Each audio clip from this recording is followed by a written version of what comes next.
Thank you so much. Today I've learned one thing. Ukisema harambe, tunasema? Thank you, Mecha. Thank you so much. On stage, I'm going to welcome my co-host again, Karanja Maura, who's an educator and long-term community leader in Baltimore. We all know that in 2022, he made history by running for Senate, elevating the visibility of Kenyan American community in Maryland politics. I think he's the best person to welcome tonight, our keynote speaker. Karibu sana Bwana Maura.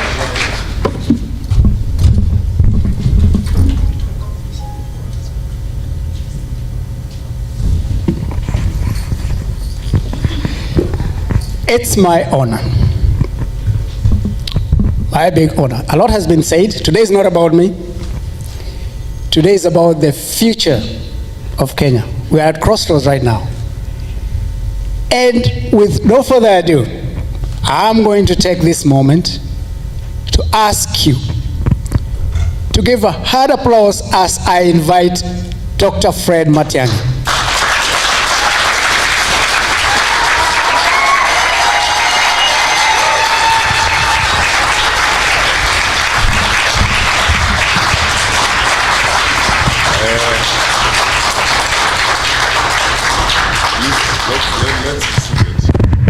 Let's be seated. Thank you very much, indeed.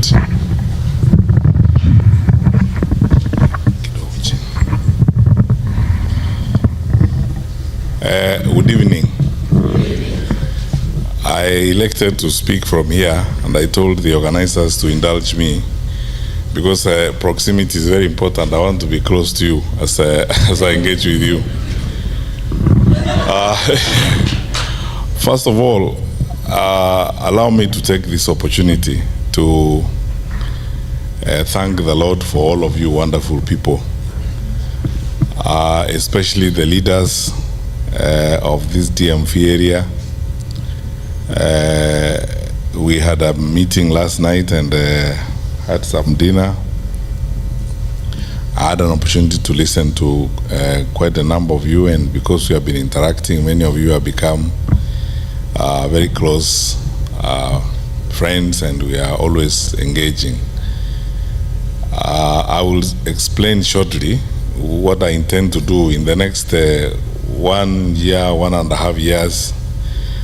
I am going to be on a listening mission, just such as I am today, meeting Kenyans in groups of 100 to 150 maximum, to have conversations with people about our country and about the thoughts I have and what I think would happen in our country. I'm not doing so because I do not know, or I do not have ideas of my own on what I think would happen. But I'm doing so because, quite frankly, I think a time has come for us to also change even the paradigms of how we manage leadership and how we engage public service, as it were. So I thank you very sincerely for this listening caucus this evening. That's how I'm looking at it. I have come here to listen. We need to change the top-bottom approach to public affairs, where leaders talk all the time, we give lectures all the time as if we are the ones who know and others don't know, when in actual fact the people we are supposed to serve are yourselves, and you have ideas and you know what you want to happen to your country. But for the short time I'm going to be here, I'm very, very grateful to you wonderful people for the time you have taken to be here. I'm happy that I've met some of you I've not seen for a long time. I think the 2 years I've spent at the bank, I didn't have an opportunity to move around, obviously because of the constraints of work.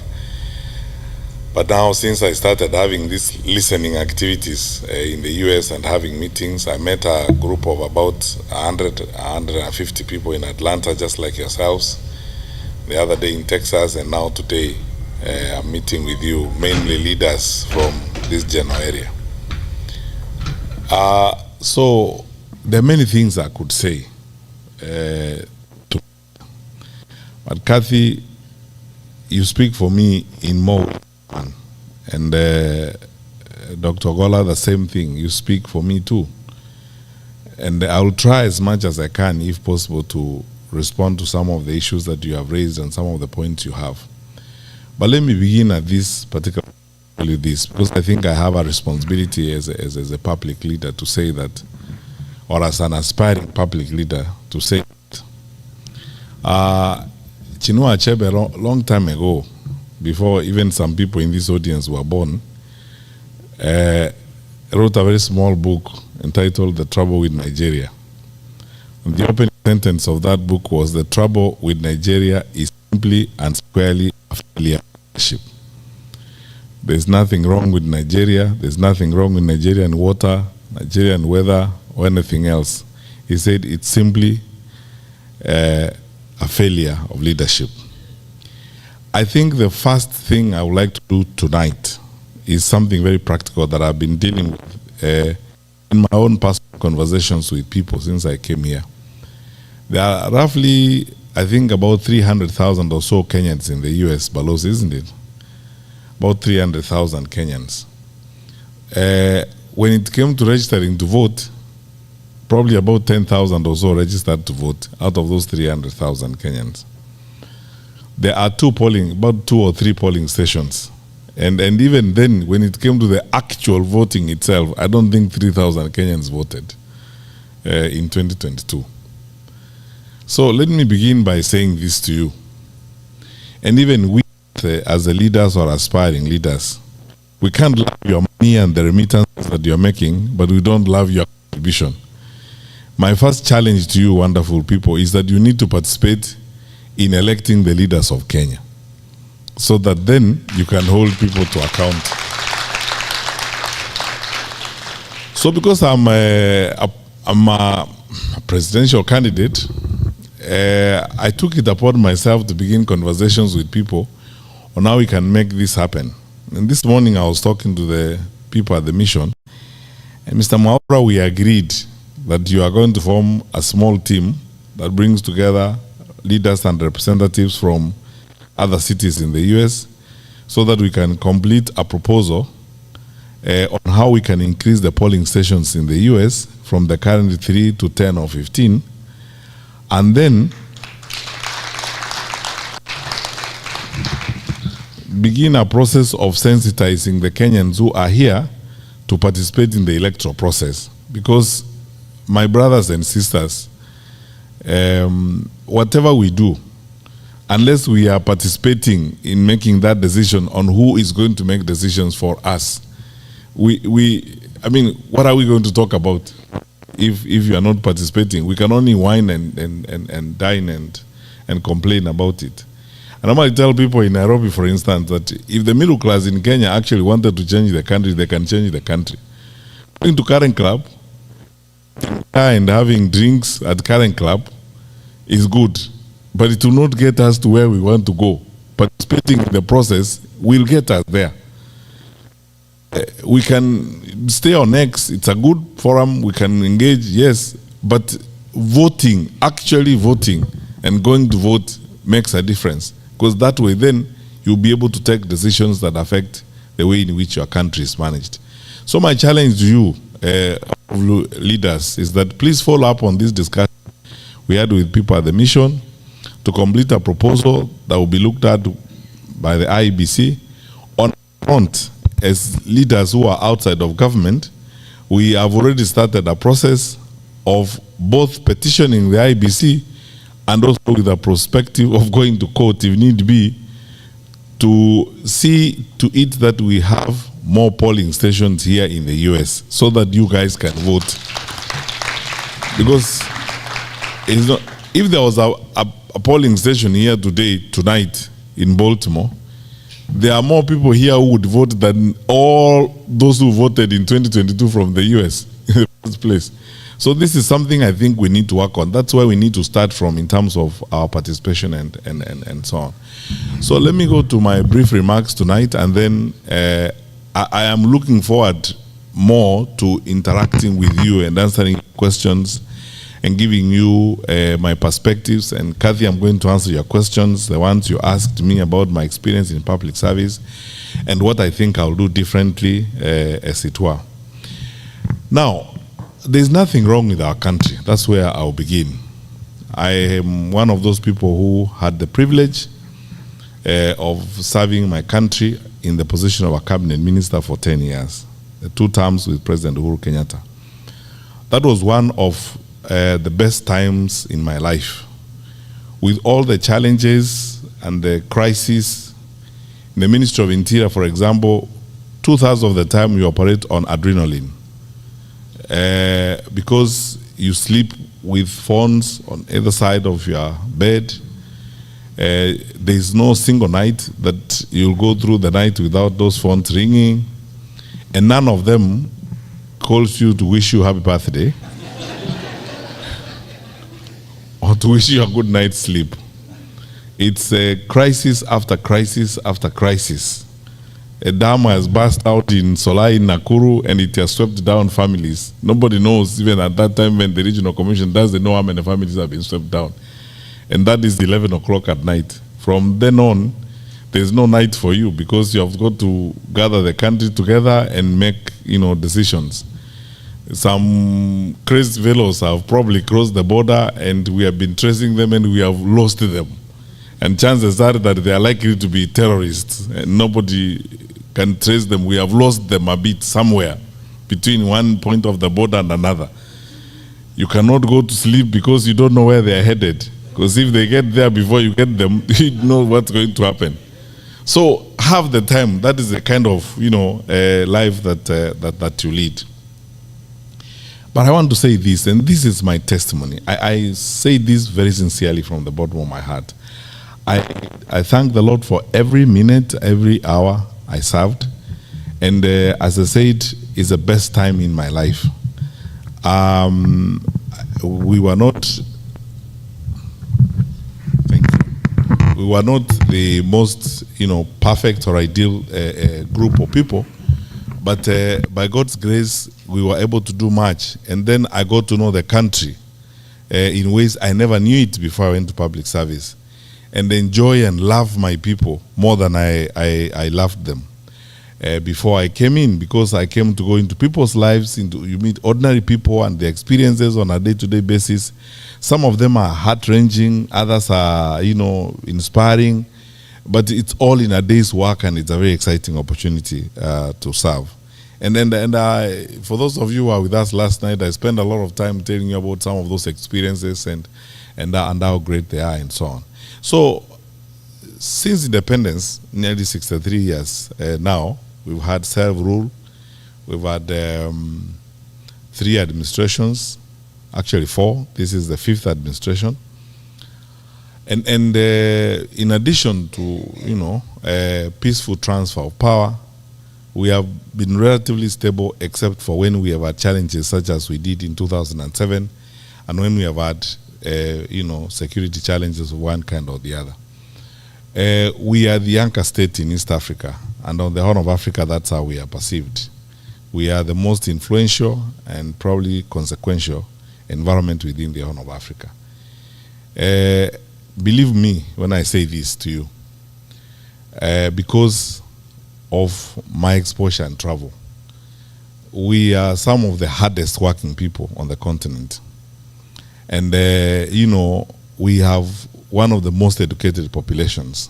The reason why people choose us for investment and so on is the leverage we have is the human resource capacity that we have in our country. So by and large, because I always start by telling people that even when we have political contestations and challenges as a country and as a group of people, the last thing we can do is talk down our country, because our country is our only home on earth. And we have a patriotic duty and a citizenship responsibility to always ensure that we draw a line between country and the leaders or the administrations that will come and go and that will change from time to time.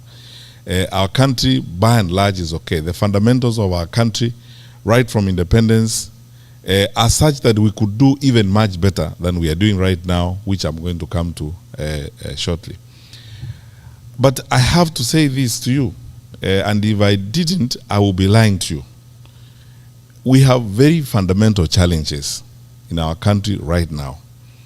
I, as somebody who has served before and served in a very sensitive responsibility, I hate to break it to you, but this is the truth.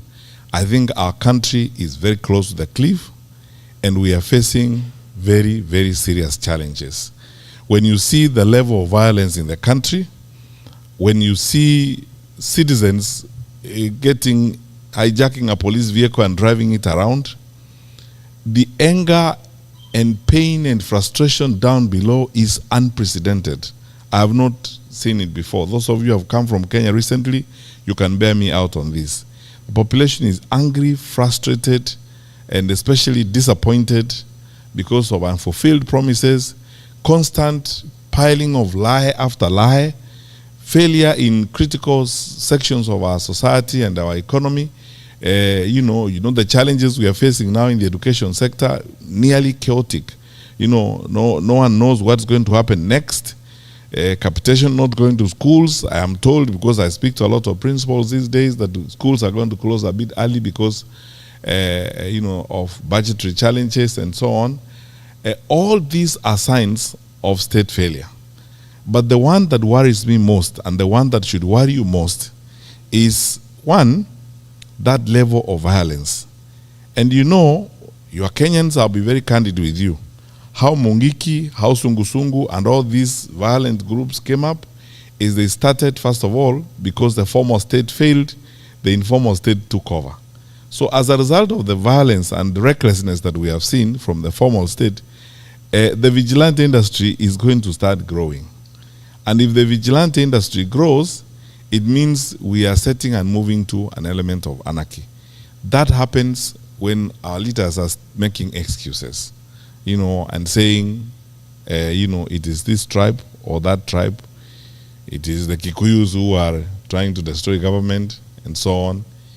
I said in public the other day when I was in Kiambu that, this has been essentially a history of excuses. In the first year of the administration, they said it's Uhuru and his administration that left us empty coffers, that didn't do anything, and so on. Whole year.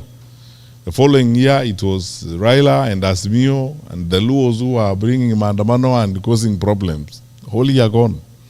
The third year, it is ni Wakikuyu wanataka kuharibu serikali.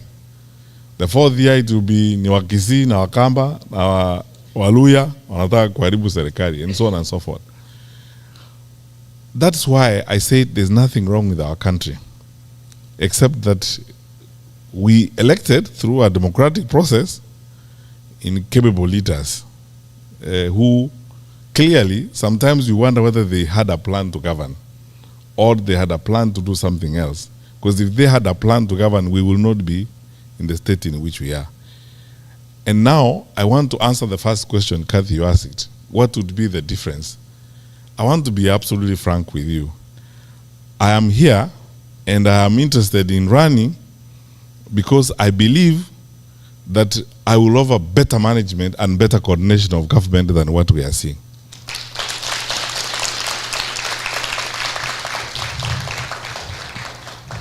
And why?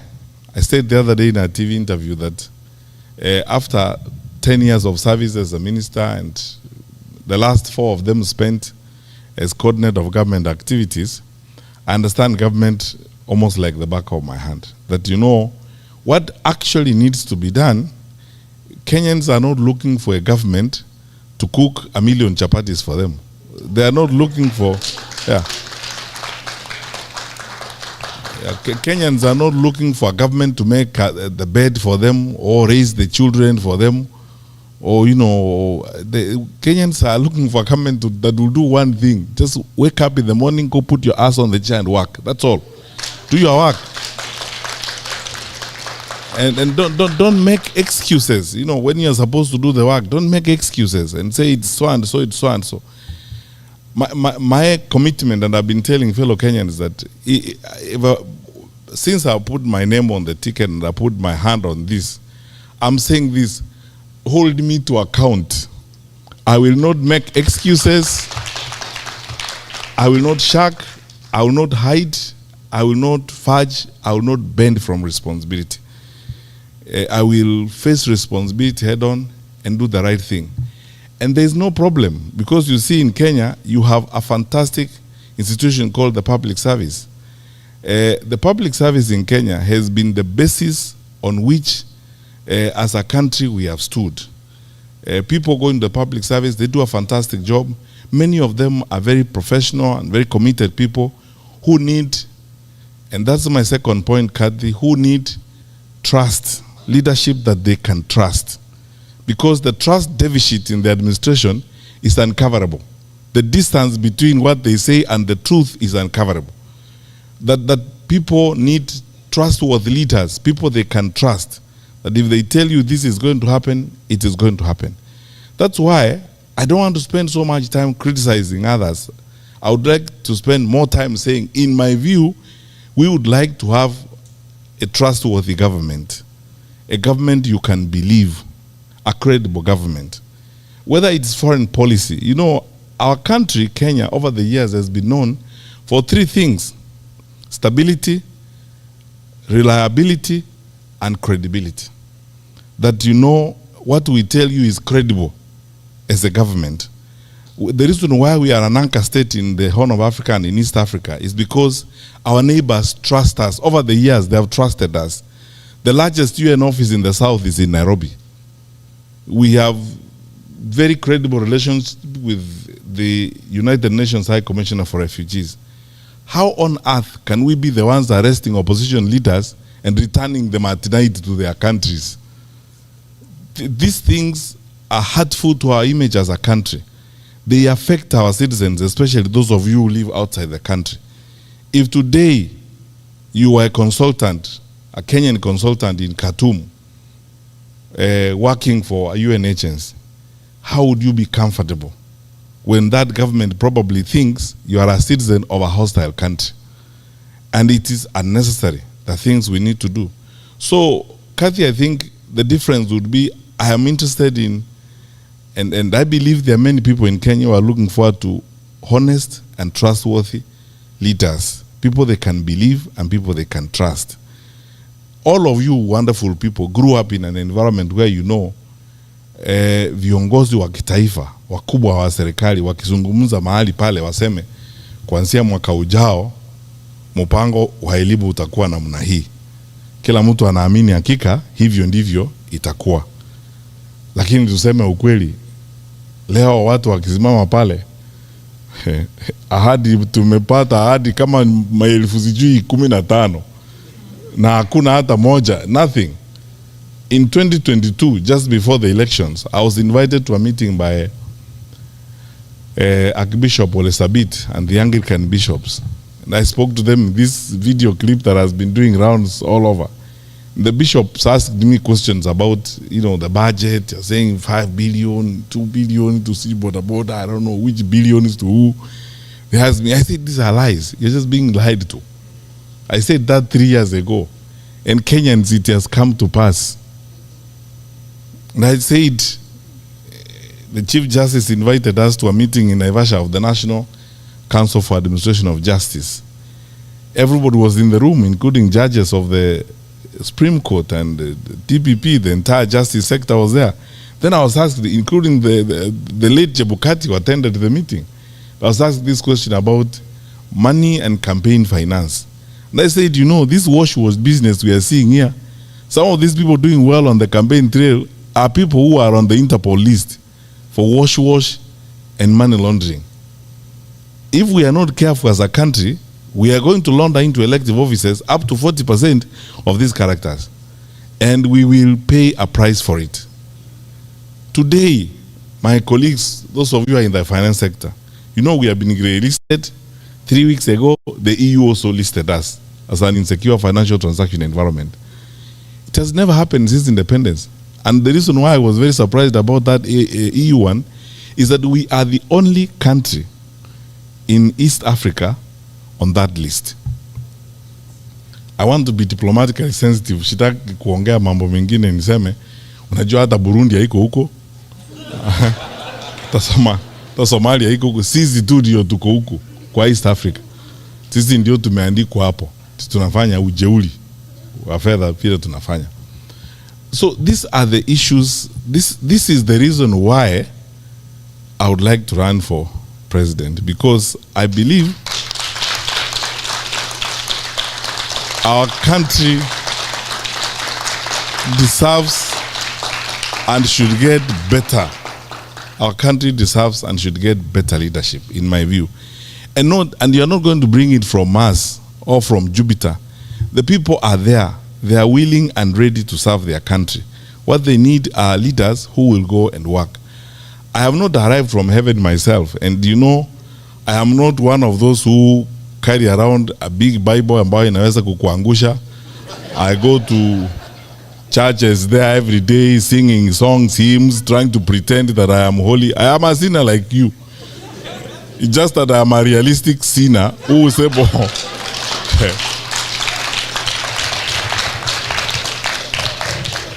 who would like to do his work and get his work done. That is it.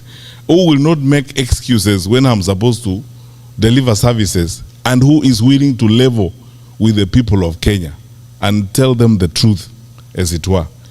We know when Gen Z happened, the demonstrations against Finance Bill 2024 in June 2024. First of all, I asked very many people, and the privilege I have is that you cannot hoodwink me. I think, as someone said in this room, the late John Mijuki and myself are probably the most consequential ministers of security in independent Kenya. I was there for 5 years. I know our capacity and I know what we will do. How was our parliament overrun in broad daylight, and parliament is 2 kilometers from State House? So, and then MPs were scampering for life. What is shocking to me to this day, honestly speaking, and you Kenyans, I mean, this is something you should ask yourself questions and answer. No one has asked the question, what actually happened and why? Because in ordinary circumstances, we should have had an all-parties parliamentary inquiry, where all parties come together, have a parliamentary inquiry. In fact, if I was president that time, I would have worked with the leader of majority and worked with the speaker to have an all-parties parliamentary inquiry. Why? It would have given me an opportunity as president to listen to the Gen Z and to have an opportunity for them to ventilate, so that I understand what is actually going on, have the parents come there, and it would have given us an opportunity as a country to do deep dive and soul searching on what we had not done that caused Gen Z to get to that point. So we did not do it because viongozi wa kitaifa think they know everything. Then 25th June came, 2025. We lost more lives. Then Sabasaba came. We lost more lives. And my brothers and sisters, we cannot continue that way. That is not how we are supposed to live. And in all that, you can see irresponsibility, dereliction of duty, recklessness. And it's best demonstrated by the language you have heard leaders use and the sentiments that you hear leaders using. I was shocked in this day and age, 63 years after independence. There's somebody who talks about tribes. Where do you live? I mean, those things, nobody talks about those things anymore. I asked some friends last night where we were having dinner, which one of us goes to hospital in Kenya and you are sick, you are very, very sick, you are shivering in your car, but then you ask people, please check on the list, what's the tribal background of the doctor on duty before I go in? Because you just get in, you are treated, and sometimes you don't even know the ethnic background of the fellow who's treating you. Bora tu you are treated, you go away. Why should it matter? When you walk to a bank, for example, in Kenya, you go to Equity or a family bank, you want services, you go to the teller. Do you first of all ask, by the way, where do you come from? Before you ask your money, it's transactional. You just fill out your papers or you discuss your loan and you go away.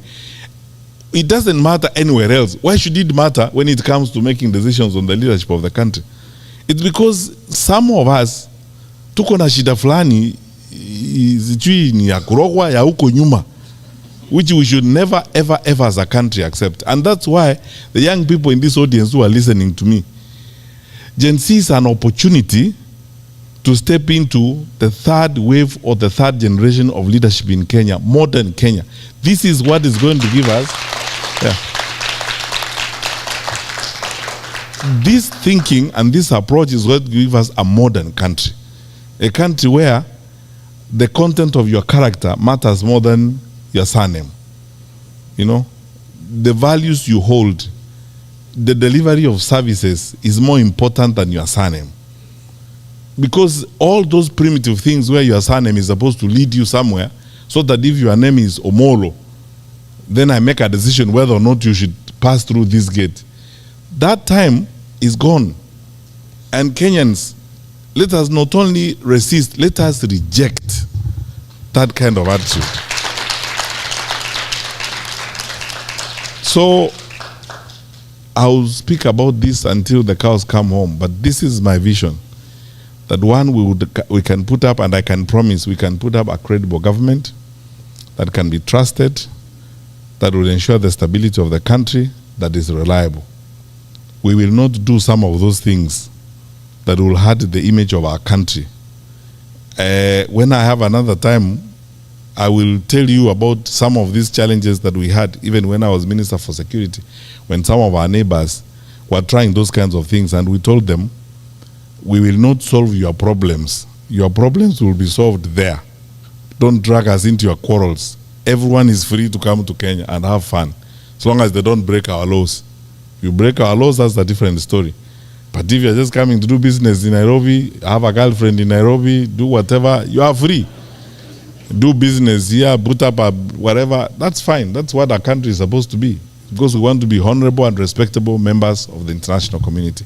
And we are signatories to all those conventions, including the protection of human rights and stuff like that. That's what I hope we would do as a government. We would sit down and reorganize the education sector that is chaotic. Imagine, how can you not be frustrated if you are a young university student? You don't know when you're going to have help to start with. You don't know when the semester is beginning or ending. You do not know whether you're going to do exams or not. Statements fly left, right, and center from the ministry on your fate. You don't know which one to believe. The one that came out today, the one that was made by the minister, or the one that was made by the president. You don't know. Chaotic. How are you supposed to live your life? Yet, you know, in a sector like that, you're supposed to have a sense of predictability to move forward. I will advance this argument, especially when we come to the campaign proper. We waived examination fees when we were in government. Because I can tell you, as a Minister for Education, when we looked at the budget lines and the allocations to the Examination Council and what we have in the budget in the ministry, there was no point really of levying examination fees, especially when you know it is actually going to be a wastage issue, it's going to be an inclusion issue, it's going to be a completion issue. For the educators in the room, like Dr. Weche, you know what that means is that there are people who are not going to do exams because they can't afford 5,700. And if they stop there, that is wastage. All the resources we are putting to educate them is wasted. And these people's lives is messed up. It means it is going to exclude some people. That's why it's an inclusion issue. Only those who are well-to-do will be able to do that. It means it's also a completion issue, because you see, you're going to start having dropouts as a result of this kind of bottlenecks. These are barriers to educational completion, as it were, and the educators in the room will understand what I mean. That is a way that affects the human resources we have for our country. I don't know whether I can be crazy enough to do those kinds of things in society. We would like to run a government that will pay attention to that, because that is, for us in Kenya, education is our gold mine, because that is how we train, and that is the foremost resource we have, and that is the leverage we have for growth and development. Go anywhere in this world, you will find Kenyans there, educated Kenyans working in all these international organizations. Sylvia, my colleague, is here. From next week, I'll call her my former colleague when my notice for the bank expires, from the World Bank. And they will tell you, there we have several economists We are actually one of the few African countries, I can say that authoritatively, that have contributed significantly to the capacities that you have even at the bank here. It's because of our education. That is one thing we cannot mess. We need to address it and we'll sort it out. We will secure the country and ensure that, you know, it is yani ni aibu ya ajabu. The people are walking around in the capital city of our country, in the capital, not only in the capital city of our country, carrying rungus and the sticks and kicking doors, businesses and so on. There are banana republics that are better than that. We cannot allow that. My brothers and sisters, let us all come together and ensure this does not happen as we go forward, so that we strengthen ourselves and strengthen our country. But you know, finally, and this is the last segment of my remarks tonight, I have not lost hope, and I will not lose hope in my country. And I want to ask you, wonderful people, because when there are challenging times like this, it's very easy to be tempted to lose hope, to give up on your country. And for you especially who are here in the United States of America, like Kathy said, you go there, kukidoka, unarudi. Then you say, acha nikae tu. Then you are not going back, you are here, and everything seems to work one way or the other here. You drive to the seaside and have a nice weekend, get your friends on Thanksgiving Day and have a barbecue and stuff like that. That's fine. But look, even this one was built and it got here because people made sacrifices. So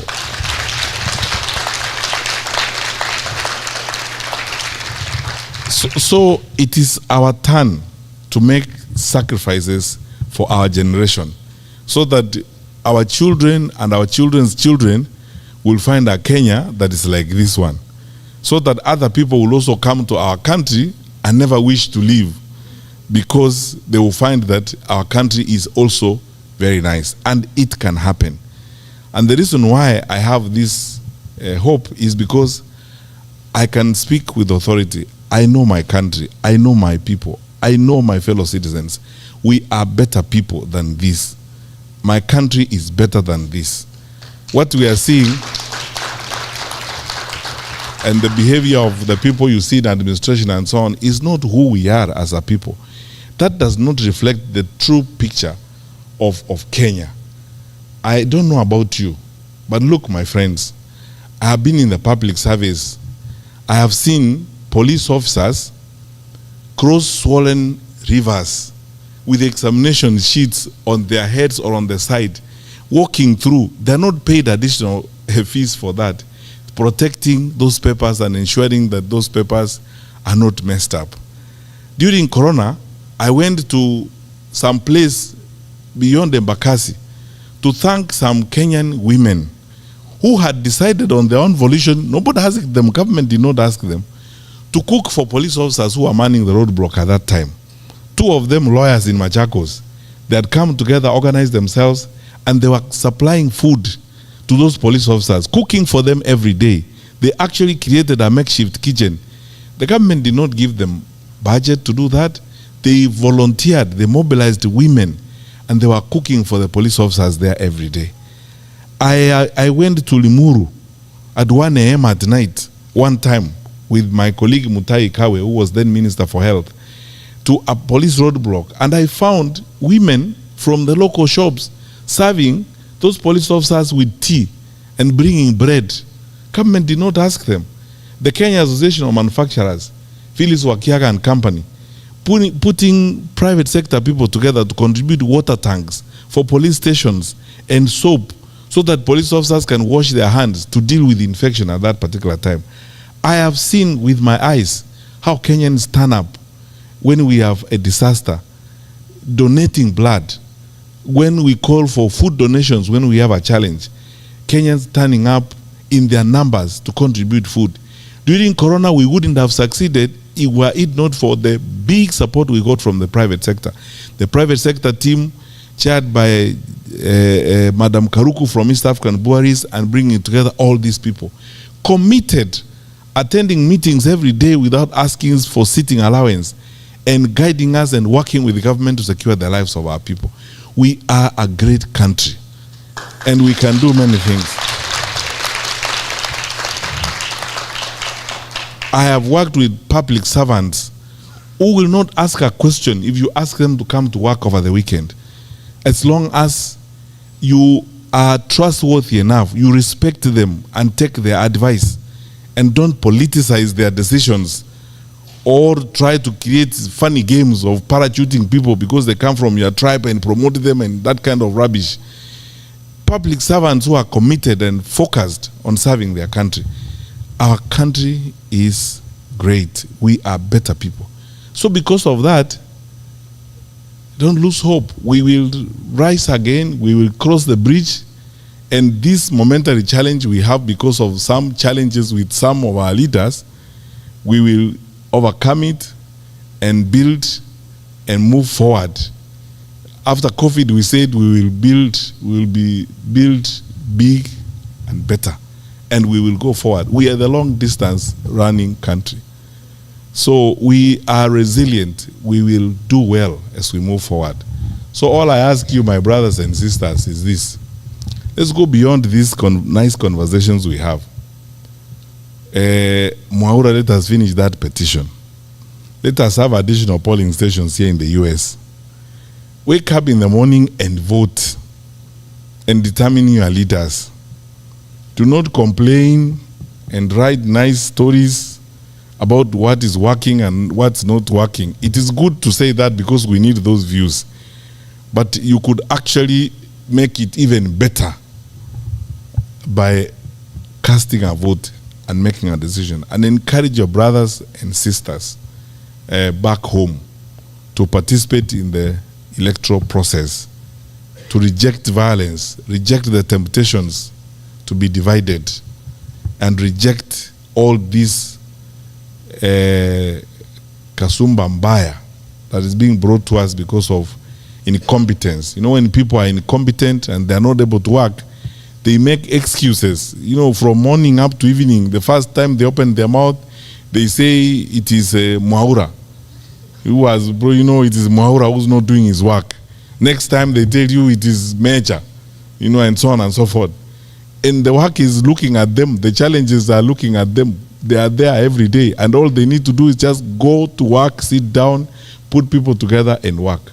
So that is how I think Kathy will make a difference. And I am committed.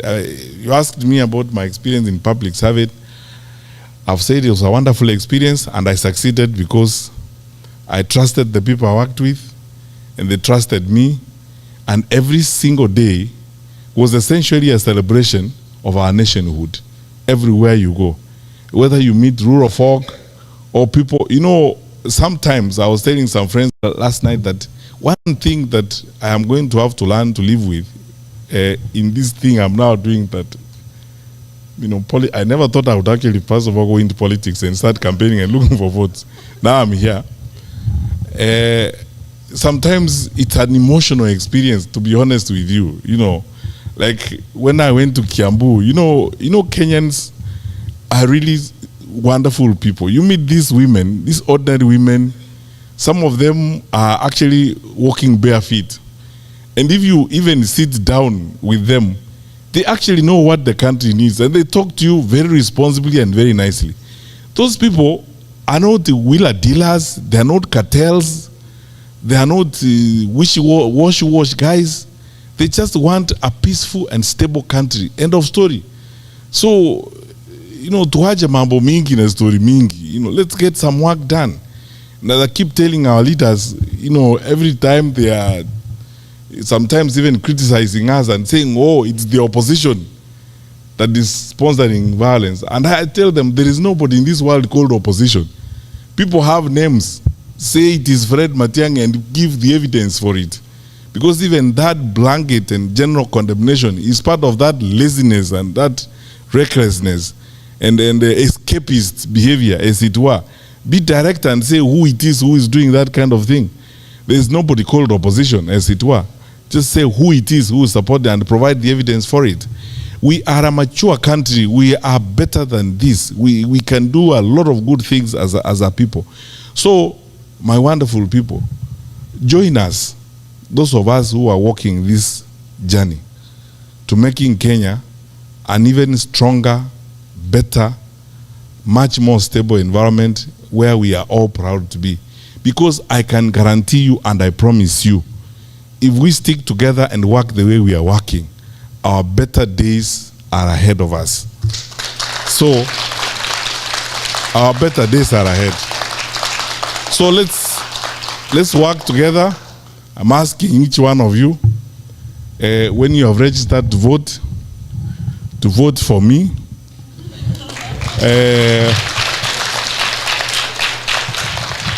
But I don't put a full stop there. I put a comma. I say vote for me, comma, and hold me to account. Yeah. And hold me to account, because this, I am not given to those types of stories.